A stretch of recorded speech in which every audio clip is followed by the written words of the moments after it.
presented by Agriculture Classes Morena. Please subscribe my channel. Chapter 20 भू सर्वेक्षण अंक 3 objective. नमस्कार दोस्तों, मैं नरेंद्र सिंह एग्रीकल्चर क्लासेस मुरैना से आप सभी का एक बार फिर से स्वागत करता हूं। आज मैं इस वीडियो के माध्यम से फसल उत्पादन एवं उद्यान शास्त्र का चैप्टर नंबर 20 भू सर्वेक्षण के ऑब्जेक्टिव प्रश्न लेकर आ रहा हूं।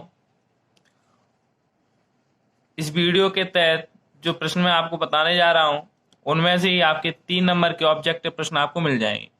ये जो चैप्टर है वो 3 नंबर का आता है और अगर आप लोग इस वीडियो को पूरा देखते हो तो आपको यहीं से 3 नंबर मिल जाएंगे, कहीं भी बार भटकने की जरूरत नहीं है। चलो वीडियो शुरू करते हैं। पहला प्रश्न है, अभियंता या मीटर जरीब में कितनी कड़ियां होती हैं? तो जो अभियंता या मीटर जरीब होती है उसमें 100 कड़ियां होती हैं और इस मीटर जरीब या अभियंता को हम इंजीनियर्स चैन के नाम से भी जानते हैं। अभियंता या मीटर या इंजीनियर्स चैन की लंबाई होती है तो इसकी लंबाई 100 फीट होती है। इस हिसाब से देखा जाए तो अभियंता में 100 कड़ियां होती हैं और इसकी लंबाई 100 फीट होती है। तो अगर प्रत्येक कड़ी की लंबाई पूछता है कि मीटर चैन की या अभियंता चैन की या इंजीनियर चैन की प्रत्येक कड़ी की लंबाई है तो इसकी प्रत्येक कड़ी की लंबाई क्या होगी? एक फीट होती है। ठीक है। दूसरा पॉइंट है, घंटस जरी में कितनी कड़ियां होती हैं? तो घंटस जरी होती है उसमें भी 100 कड़ियां होती हैं तथा इसकी पूरी चैन की लंबाई 66 फीट होती है और इसकी एक कड़ी की लंबाई कितनी होती है? तो 0.66 फीट होती है। 100 का भाग किसमें देंगे? 66 में देंगे तो कितना आ जाए? 0.66 फीट। ठीक है, होती है। और अगर कभी कभी क्या है इंच में पूछ लेता है, एक बार पूछा जा चुका है इसलिए मैंने यहाँ पे इंच भी लिख दिया है कि 7.29 इंच भी इसकी लंबाई होती है। तीसरा पॉइंट है अगला, लंब दंड का उपयोग किया जाता है। तो लंब दंड का जो उपयोग किया जाता है वो किस में किया जाता है? सर्वेक्षण में किया जाता है। भूमि के सर्वेक्षण करने के लिए हम किसका उपयोग करते हैं? लंब दंड का उपयोग करते हैं। या सत्य असत्य में पूछ ले कि लंब दंड का उपयोग सर्वेक्षण में किया जाता है, सत्य है या असत्य, तो ये सत्य होगा। अगला प्रश्न है, सर्वेक्षण में लक्ष्य दंड 2 होते हैं, एक तो लक्ष्य दंड होता है, एक लंब दंड होता है। तो जो सर्वेक्षण में लक्ष्य दंड की लंबाई कितने फीट होती है? तो सर्वेक्षण में लक्ष्य दंड की जो लंबाई होती है वो 10 फीट होती है। दूसरा, सर्वेक्षण में लंब दंड की लंबाई कितनी होती है? तो लंब दंड की लंबाई कितनी होती है? 10 फीट होती है। तो लक्ष्य की छोटी है और लंब कैसा होता है? बड़ा होता है, इसलिए लंब दंड की लंबाई कैसी है? 10 फीट और लक्ष्य दंड की 6 फीट। अगला प्रश्न है, अभियंता या इंजीनियर चैन या मीटर चैन की प्रत्येक कड़ी की लंबाई कितनी होती है? तो मैं पहले ही बता चुका था 1 फुट होती है। अगर इंच में पूछा जाएगा तो 12 इंच, यानी 1 फीट में कितने इंच होते हैं? 12 इंच होते हैं। तो फुट पूछेगा तो ये इतना लिखेंगे, इंच पूछेगा तो ये लिख देंगे। अगला है, खेत की ढाल मापने के लिए किस यंत्र का उपयोग किया जाता है? तो खेत की ढाल मापने के लिए डंपी लेवल का उपयोग किया जाता है। जो डंपी लेवल यंत्र है उसका प्रयोग हम किसके लिए करते हैं? खेत की ढाल मापने के, यानी कोई ढलानदार खेत है तो उसको नापने के लिए हम क्या करेंगे? डंपी लेवल का उपयोग करते हैं। 1 वर्ग मील बराबर कितने एकड़ होता है? तो 1 वर्ग मील बराबर 640 एकड़ होता है। कितने एकड़ होता है? 640 एकड़ होता है। अगला पॉइंट है, रेवेन्यू जरीब में, ये एक चैन है, जरीब का मतलब होता है चैन। रेवेन्यू चैन में कितनी कड़ियां होती हैं? तो रेवेन्यू चैन में 16 कड़ियां होती हैं। कितनी कड़ियां होती हैं? 16 कड़ियां होती हैं तथा इसकी जो रेवेन्यू चैन है उसकी लंबाई कितनी होती है? तो 33 फीट इसकी लंबाई होती है। अगला है, तो इस हिसाब से क्या हो जाएगा? जो कड़ियां 16 हैं तो 2 फुट और कुछ पॉइंट की क्या हो जाएगी? एक कड़ी रहती है इसकी।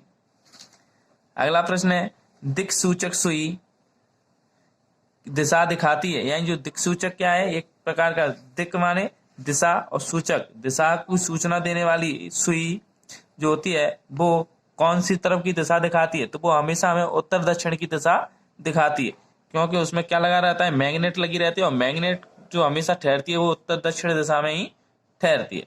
तो दिक्सूचक सुई कौन कौन सी दिशा दिखाती है, तो उत्तर और दक्षिण दिशा दिखाती है। अगला प्रश्न है, 1 एकड़ खेत का क्षेत्रफल होता है। 1 एकड़ खेत का क्षेत्रफल कितने वर्ग फीट होता है, वर्ग फीट में पूछेगा तो कितना लिखेंगे, 43,560 वर्ग फीट होता है। तो एक एकड़ खेत का क्षेत्रफल कितना है, 43,560 वर्ग फीट होता है। अगला है, घंटस जरीब में लटकनों की संख्या होती है। तो जो घंटस जरीब होती है उसमें लटकनों की संख्या होती है 9। इसमें 9 जगह क्या होती है, ये हमारी चेन है और इसमें बीच में 9 इस तरीके की लटकन होती है, जिससे क्या हो, भूमि पे उसे आसानी से रखा जा सके। अगला प्रश्न है, सर्वेक्षण पुस्तिका का आकार कितने सेंटीमीटर का होता है। जो सर्वेक्षण के लिए, जैसे हम सर्वेक्षण करने जा रहे हैं तो उस समय हमारे पास एक पुस्तिका रहती है और उस पुस्तिका का आकार कितना होता है, 20 × 12 सेंटीमीटर के आकार की होती है।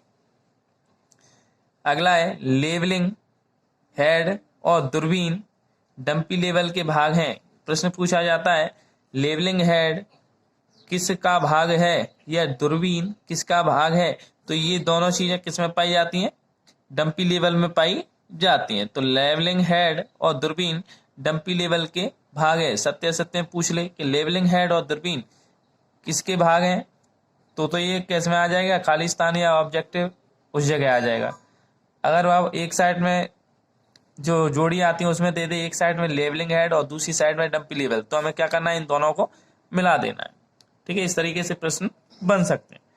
अगला है, क्रॉस स्टाफ एक गुनिया यंत्र है। जो क्रॉस स्टाफ होता है वो एक क्या है, एक गुनिया यंत्र है। गुनिया कैसी होती है, इस तरीके की आकृति की होती है, जिससे हम क्या मिलाते हैं, कोनों को मिला सकते हैं आराम से। तो क्रॉस स्टाफ एक गुनिया यंत्र है। भू सर्वेक्षण है, तो जो भू सर्वेक्षण है, भूमि का जो सर्वेक्षण करना है वो क्या है, कला है। भू सर्वेक्षण एक कला है। अगला प्रश्न है, जरीब सर्वेक्षण में कम से कम 3 व्यक्तियों की आवश्यकता होती है। प्रश्न आता है, जरीब सर्वेक्षण में कितने व्यक्तियों की आवश्यकता होती है, तो जरीब सर्वेक्षण में 3 व्यक्तियों की आवश्यकता होती है। अगला है, जरीब या चैन कितने प्रकार की होती है, तो जरीब या चैन 4 प्रकार की होती है। अगला प्रश्न है, भू सर्वेक्षण में काम आने वाले यंत्र बताइए। तो भू सर्वेक्षण में कौन कौन से यंत्र काम आते हैं, जैसे जरीब है, चैन, फीता, लंबदंड, लक्ष्यदंड, सूजा, आरेखन बांस, साहुल, अंतरलंब, लट्ठा, क्रॉस स्टाफ, लकड़ी की खूंटियां, क्षेत्र पुस्तिका और दिक्सूचक। इसके अलावा भी कुछ पॉइंट हैं, परंतु आप लोग इन सभी को नामों को आप लोगों को याद रखना पड़ेगा, क्योंकि जैसे मान लिया एक साइड में दे दिया भू सर्वेक्षण और दूसरी साइड में दे दिया साहुल, तो आपको पता होना चाहिए कि भू सर्वेक्षण का संबंध किससे है, तभी आप जोड़ियों को सही कर सकते हैं कि साहुल से इसका संबंध है, क्योंकि साहुल क्या है, भू सर्वेक्षण में काम आने वाला यंत्र है। अगला है, हेक्टेयर को वर्ग मीटर में बदलने के लिए कितने का गुणा करते हैं। तो हेक्टेयर को अगर वर्ग मीटर में बदलना है तो उसके लिए 10,000 क्या करना है, मल्टीप्लाई करना है। ठीक है, 10,000 का मल्टीप्लाई कर देंगे तो हम क्या करेंगे, हेक्टेयर को वर्ग मीटर में बदल सकते हैं। क्षेत्र पुस्तिका में लिखने का क्रम होता है, तो क्षेत्र पुस्तिका में हमेशा क्या करते हैं, नीचे से ऊपर की तरफ लिखते हैं। क्या करते हैं, नीचे से कैसे लिखते हैं, ऊपर की तरफ लिखते हैं। पहले यहाँ लिखेंगे फिर यहाँ लिखेंगे, इस तरीके से लिखते हैं। तो क्षेत्र पुस्तिका में लिखने का क्रम क्या है, नीचे से ऊपर की तरफ हम क्या करते हैं, क्षेत्र पुस्तिका में लिखते हैं। इसके साथ ही मैंने जो इम्पोर्टेंट इनमें से भी कुछ इम्पोर्टेंट्स बनाए हैं वो देखते हैं। तो कौन कौन सी होती हैं जो ज्यादातर पूछी जा सकती हैं, तो वो है, अभियंता या निश्चयन में कड़ियों की संख्या होती है तो 100। मीटर जरी में कड़ियां कितनी होती हैं? 100। घंटस्टैंड की लंबाई होती है 66 फीट। खेत की ढाल में मापन हेतु प्रयुक्त किया जाता है, यानी खेत की ढाल में मापन हेतु किसका प्रयोग किया जाता है? तो डंपी लेवल का प्रयोग किया जाता है। सर्वेक्षण में लक्ष्य दंड की लंबाई होती है, यानी सर्वेक्षण में लक्ष्य दंड की लंबाई कितनी है? 66 फीट होती है। दिक्सूचक सुई दिशा बताती है उत्तर और दक्षिण। ठीक है, एक सेट और है, उसके बारे में भी देखते हैं। घंटस्टैंड की प्रत्येक कड़ी की लंबाई होती है तो 0.66 फीट। घंटस्टैंड में लटकनों की संख्या है 9। सर्वेक्षण में क्षेत्र पुस्तिका का आकार होता है तो 20 × 12 सेंटीमीटर। सर्वेक्षण में लंब दंड की लंबाई होती है 10 फीट। गुनिया में क्षेत्र तथा निर्देश दर्पण कितने अंश के कोण पर लगा होता है? ये उसमें नहीं है, ये पॉइंट सिर्फ अलग है, बाद बाकी तो हम पहले ही पढ़ चुके हैं। तो गुनिया में क्षेत्र तथा निर्देश दर्पण कितने अंश के कोण पर लगाते हैं? तो 60 डिग्री के कोण पर लगाते हैं। और 1 एकड़ बराबर होता है 43,560 वर्ग फीट होता है। तो दोस्तों, मैं आशा करता हूँ आपको ये वीडियो पसंद आएगा और आपको मैंने सारे ऑब्जेक्टिव प्रश्नों के वीडियो भेज चुका हूँ, आप देख लें। यहीं से आपके 20 नंबर के ऑब्जेक्टिव प्रश्न आपको मिल जाएंगे। कल फिर मिलेंगे एक नई वीडियो के साथ, तब तक के लिए नमस्कार। अगर आपको मेरा ये वीडियो पसंद आया हो तो मेरे चैनल को जरूर सब्सक्राइब करें, लाइक करें, कमेंट करें और अपने दोस्तों के साथ ज़्यादा से ज़्यादा शेयर करें। धन्यवाद।